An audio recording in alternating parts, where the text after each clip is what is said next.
We are currently on a general audit of Flight 4263 with non-stop service to Washington Reagan. We have boarded all seats, all rows, all groups. Please have your tickets out and available for the agent at gate 32.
From the Library of Congress in Washington, D.C.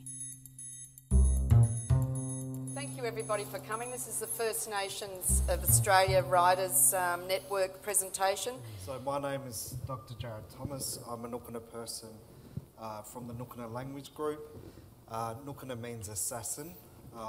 So the impetus for writing the book was criticism of young Aboriginal people being enthusiastic about American hip-hop music. And I thought that was quite a contradiction coming from Aboriginal elders that really loved Chuck Berry and Little Richard and Fats Domino. And Johnny Cash. And Johnny Cash. And then the kind of next generation that were into Donna Summer, and then the next generation into Prince and Michael Jackson, etc. So there's always been a black international influence on Aboriginal Australia.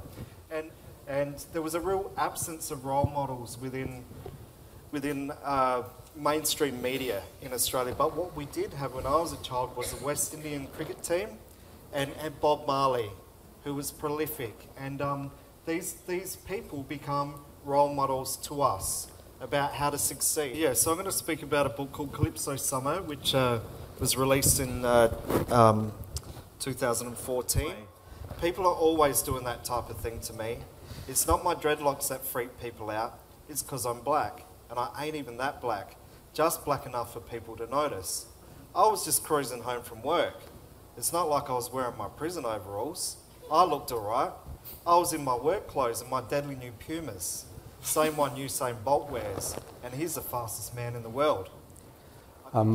My family are from Tasmania, around the Port Phillip Bay in Victoria, Australia, and some are from the south coast of New South Wales.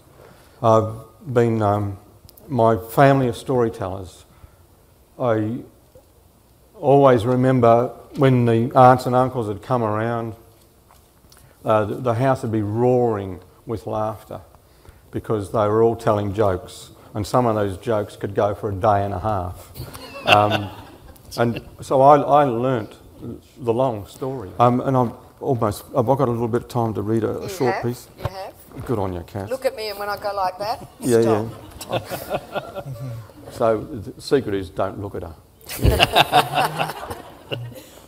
And this is from toward the end of this novel. It's about a little sick girl in hospital with cancer. She's not in very good shape at all, but she wants to know about birds. She wants to know about the bush. And so she's been given this opportunity by these old gentlemen. And yet she was thrilled with the things a child would be thrilled by, the beauty of birds and animals, the hectic glory of the country. To be thrilled was to be alive, and she was thrilled. Can everybody hear me? Can you understand my Australian accent? So if I say "Girana lebangamunja," you understand that? You're all with me. Okay.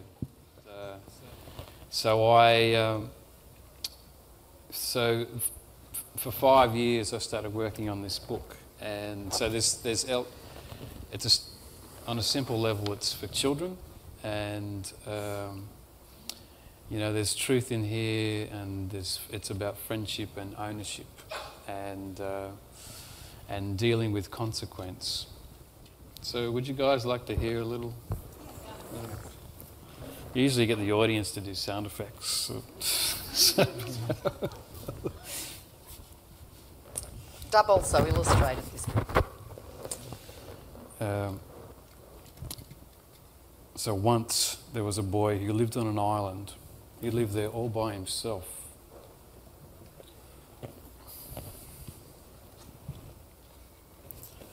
He lived in an ancient boat made from an ancient tree right on the beach.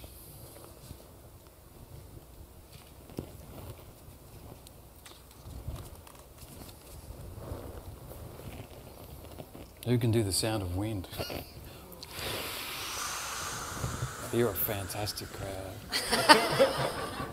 You've done this before, I can tell.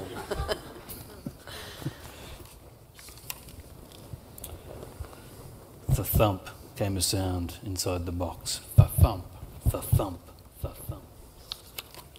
The girl's eyes opened wide, for there inside there was a heart, and it was beating.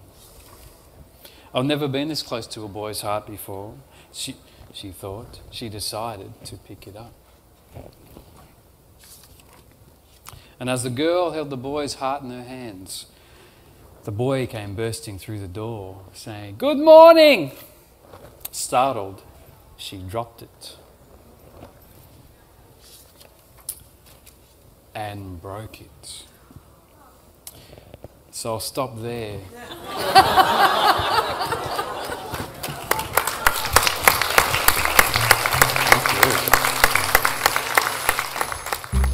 This has been a presentation of the Library of Congress. Visit us at loc.gov.